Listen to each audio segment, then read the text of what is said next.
नमस्कार, मेरा नाम है सिद्धार्थ चतुर्वेदी और आप देख रहे हैं दी लाउड स्पीकर। आज के हमारे इस एपिसोड में गेस्ट हैं दिवस। स्वागत है दिवस आपका। दिवस सफाई थैंक यू। कर्मचारी आंदोलन के साथ पिछले 4 साल से जुड़े हुए हैं। जब मैं शब्द का इस्तेमाल कर रहा हूँ सफाई कर्मचारी आंदोलन, तब आपके जहन में कहीं ना कहीं शब्द आएगा मैनुअल स्कैवेंजिंग। जी हाँ, ये वो सोसाइटी है या एक वो पार्ट ऑफ सोसाइटी है जिसको अक्सर लोग भूल जाते हैं, छोड़ देते हैं।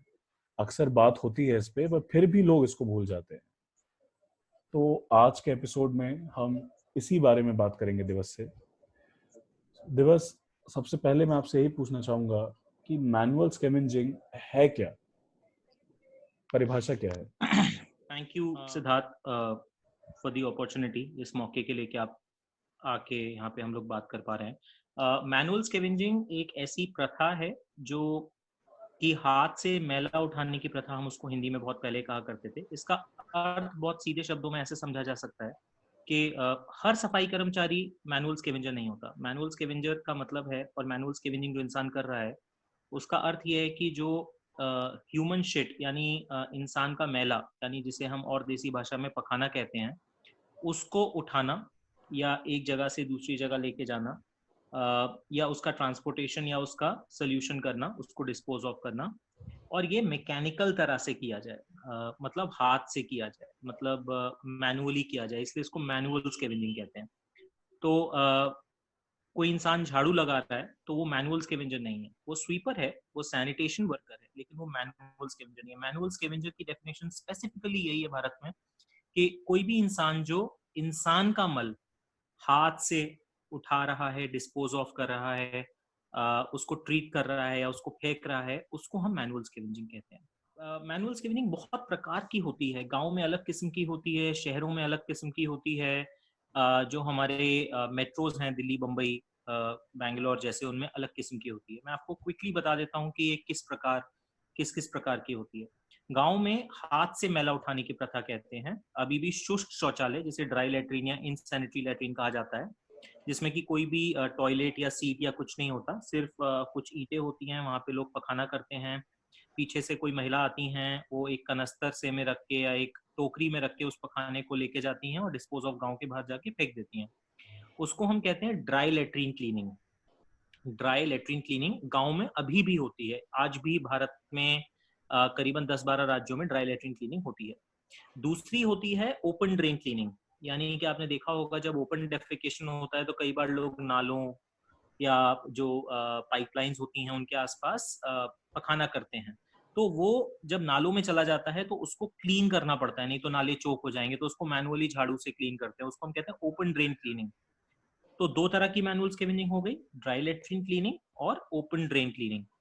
तीसरी होती है सेप्टिक टैंक। तो अगर आपको पता हो कि जब हमारे शहर बनते हैं, तो आप अगर किसी छोटे शहर से हैं तो आप इसे रिलेट कर पाएंगे, तो हमारे यहाँ ड्रेन्स नहीं होते, मतलब रोड पे जो मेन सीवर कनेक्टिविटी नहीं होती। तो हम लोग क्या करते हैं, जो अपने घर में हमारे टॉयलेट्स होते हैं उनको हम लोग अपने घर में ही उनका पखाना स्टोर कर लेते हैं, और फिर वो कुछ 4-5 साल 10 साल में भर जाते हैं, और फिर कोई आता है उनको मैनुअली क्लीन करता है। आइडियली वो मशीन से होने चाहिए, लेकिन हमारे यहाँ मशीन है नहीं, तो उसको हम लोग सेप्टिक टैंक क्लीनिंग कहते हैं, क्योंकि वो सेप्टिक टैंक्स होते हैं। दिल्ली, बम्बई जो थोड़े बड़े शहर हैं, मेट्रोज हैं, या जो थोड़े प्लैंड शहर हैं, लगभग भारत में ऐसे 40-50 जिले हैं जहाँ पे पार्शियल सीवर्स बने हुए हैं। उनमें क्या होता है, आपके यहाँ पखाना स्टोर नहीं होता, वो तुरंत चला जाता है। एक आपके घर से एक मेन सीवर लाइन जुड़ी होगी, वहां पे वो फ्लो करके चला जाएगा।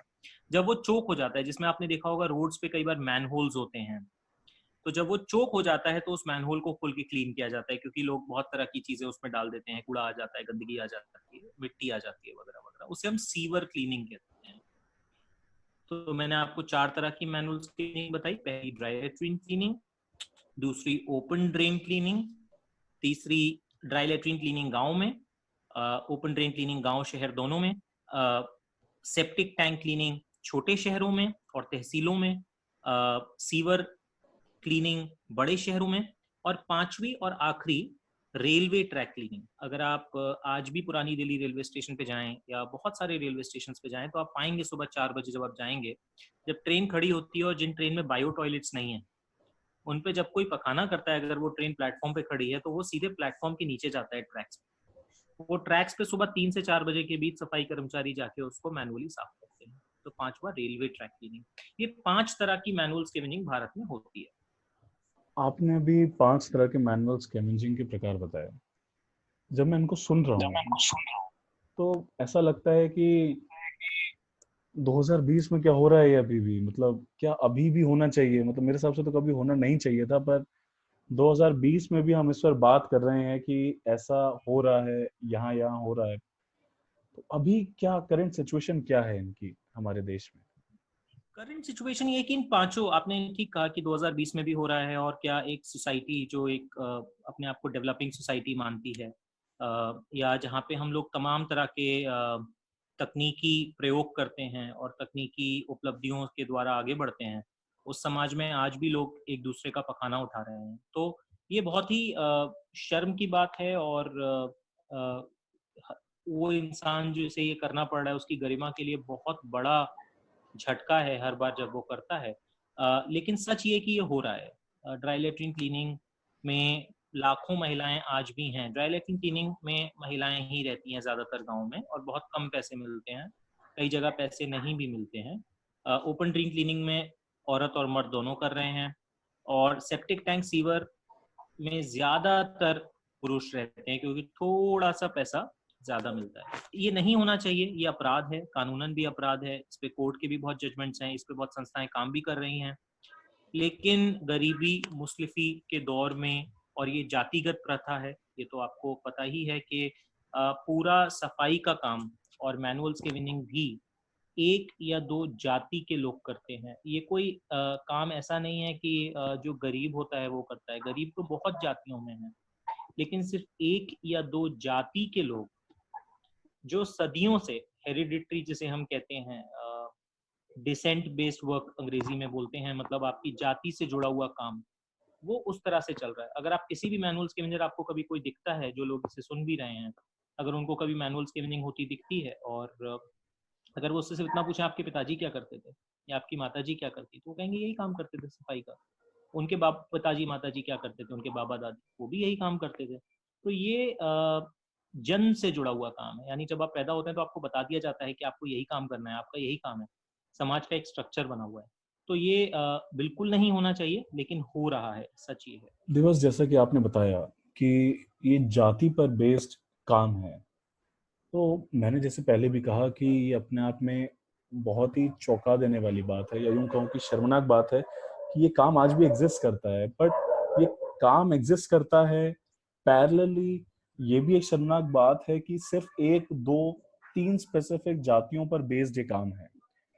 तो क्या समाज के तरफ से, सरकार के तरफ से क्या सही से कोशिशें नहीं करी गई कि इसको खत्म करने के लिए? या कहीं तो कुछ तो छूट गया पॉइंट कि आज भी ये चीज हो रही है? क्या कमी रह गई? निश्चित तौर पे, मतलब जब जो हमारे फर्स्ट प्रेसिडेंट थे डॉक्टर राजेंद्र प्रसाद, उन्होंने अपनी स्पीच में बोला था, जो फर्स्ट स्पीच थी इंडिया पे, कि भारत में बहुत सी दिक्कतें हैं, उनमें से एक बहुत ही गंभीर दिक्कत है मैला ढोने की प्रथा की, और हमको इसको जल्दी से जल्दी खत्म करना चाहिए, क्योंकि ये लोगों की गरिमा को कॉम्प्रोमाइज करता है, डिग्निटी को कॉम्प्रोमाइज करता है। लेकिन आज 70 साल के बाद भी लोग मैला ढो रहे हैं। तो समाज तो जिम्मेदार है ही, क्योंकि समाज जातियों में बटा हुआ है, आज भी समाज में जातियां प्रैक्टिस करी जाती हैं। समाज तो जिम्मेदार है ही, लेकिन सरकारें, जिनका एक मूलभूत जिम्मेदारी थी कि इस तरह की प्रथा को खत्म किया जाए, इसके लिए एक टाइम बाउंड एक्शन प्लान बनाया जाए, उस टाइम बाउंड एक्शन प्लान को इम्प्लीमेंट किया जाए, असर्टिव पॉलिसीज बनाई जाएं, वो कभी प्रायोरिटी पे हो नहीं सका। सरकार दर सरकारें आई और चली गईं, लेकिन जो एक तबका सफाई कामगार, मैनुअल स्केवेंजर, मैला ढोने वाले पुरुष व महिला जो थे, वो कभी उनकी आवाज उन हुक्मरानों तक नहीं पहुंच सकी, ताकि वो उनके लिए वो पॉलिसीज या वो नीतियां बना सकें जिनसे कि उन तक भला पहुंच सके। वो उस डेमोक्रेसी के लैडर में, वो जो सीढ़ी है जिसमें कि कुछ लोगों का जैसे कहते हैं कि in a democracy everybody is equal but some people are more equal than others. तो वो कभी इक्वल नहीं हो सके, वो पीछे रह गए, उनकी आवाज नहीं पहुंच सकी, जिस वजह से उनके लिए नीतियां नहीं बन सकी, जिस वजह से वो आज भी चल रहा है। तो ये बहुत ही शर्म की बात है कि आज 2020 में भी हो रहा है, लेकिन सत्य ये है कि हो रहा है। आप किसी भी मोहल्ले में जाएंगे भारत में, और जो किसी भी मिडिल क्लास एपरेंटली मोहल्ले में जाएंगे, तो वहाँ पे आपका जो कूड़ा उठाने लेने आते हैं उन्हें छुआ नहीं जाता है, आप उनसे हाथ नहीं मिलाते हैं। अब तो कोरोना हो गया, लेकिन कोरोना से पहले भी आप हाथ नहीं मिलाते थे। लोगों को अपने कूड़ा उठाने वाले के नाम नहीं पता होते। और ये एक्टिविटी मैंने बहुत जगह करी है, जिसमें कि हम लोग सिर्फ एक काम करते थे कि जो घर आपके घर में कूड़ा उठाने आते हैं उनका नाम पूछते थे। हमको नहीं पता होता है, ये सच है, जबकि उनके बिना हम रह नहीं पाएंगे। इनफैक्ट मैंने एक जगह एक्टिविटी करी थी जिसमें ये था कि आपको अपने ड्राइवर का नाम बताना है, एक्टिविटी 1। एक्टिविटी 2, आपको अपनी मेड का नाम बताना है जो आपके घर पे काम करने आती हैं। और एक्टिविटी 3, आपको अपने जो कचरा लेने आते हैं उनका नाम बताना है। लगभग 100% लोगों को अपने ड्राइवर का नाम पता था, लगभग 90-95% लोगों को अपनी जो घर पे काम करने आती हैं मेड, उनका नाम पता था। उसमें कुछ मर्द भी थे जो जो उनसे एंगेज नहीं करते, फिर भी पता चल गया था। लेकिन बमुश्किल 30 या 40% लोगों को अपने कचरा उठाने वाले का नाम पता था, जो उनके घर से हर रोज कचरा लेने आते हैं। ये सच्चाई है। हम आज भी उस समय में जी रहे हैं दिवस, जब वो ग्लास अलग रखा जाता है, वो चाय का कप एक अलग शेल्फ में नीचे रखा जाता है, जो हाँ, बेहद शर्मनाक है। ये सच है। आप काम कर रहे हैं इनके साथ, इनके लिए काम कर रहे हैं। सबसे पहली बात तो सलाम मेरी तरफ से आपको। पर क्या कभी कोई ऐसा वाक्य आया आपके इस एक्सपीरियंस में जो धक्का दे गया हो आपको? मतलब अक्सर आप ऐसी ही चीजों से सामना करते होंगे जो आपको छू जाती होंगी, पर कोई ऐसा वाक्य जो आपको धक्का दे गया हो? हाँ, वाकया बहुत हुए हैं, और बहुत मुश्किल हुए हैं, और इतने कई बार बहुत अजीब भी लगता है, मतलब कि हम किस समाज में जीते हैं। मैं एक आपको बता देता हूँ कि मैं मेरठ गया था। हम एक वहाँ समुदाय में काम करते हैं, जो सफाई का काम करते हैं, मैनुअल्स के विन्नी का परिवार। और उनकी बेटी जो 7th या 8th ग्रेड में थी, वो मुझे बात हो रही थी, मैं उनके घर पे बैठा था, और उनकी जो 7th क्लास में 6th या 7th क्लास में वो बेटी पढ़ती थी, वो बोलती है कि मुझे स्कूल अच्छा नहीं लगता, क्योंकि वहाँ पे मेरे सारे साथी बोलते हैं कि तुम उस मोहल्ले से आती हो, गंदी की बस्ती से, उसे गंदी की बस्ती कहा जाता है जहाँ पे लोग सफाई वाले रहते हैं, तो तुम गंदी की बस्ती से आती हो, तुम्हारे मुंह में से बदबू आती है।